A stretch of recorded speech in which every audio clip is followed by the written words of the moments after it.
This is Putin's price hike. Jen Psaki was at the podium. She said there's 9,000 permits that has already been granted.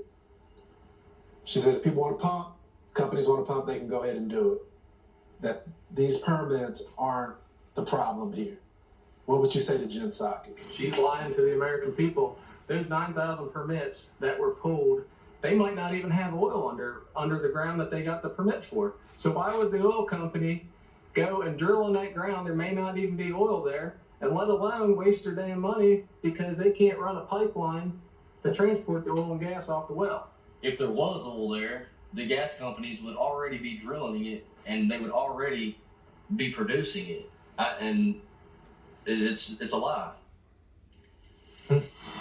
They also said that the president or no one in his administration have reached out to those pipeline workers. Kind of sad. Joining me now on set is Neil Crabtree. He was laid off from working on the Keystone Pipeline as well. Neil, thanks so much for joining me. Putin is a great villain, and he's responsible for a lot of bad things. But is he responsible for what's happening right now with American gas prices? Absolutely not. You know, I hear a lot about how oil's traded on a global market, but we could be the #1 player and we wouldn't have to deal with those fluctuations on a global market if we were the #1 supplier of oil in this country. We wouldn't have to deal with OPEC, Russia, Saudi Arabia, anything like that. If we can supply the biggest amount of fuel that it takes to run this country, we won't have to deal with things like that. So for the people that are watching and say, why don't you guys just start drilling? What is preventing you guys from doing that?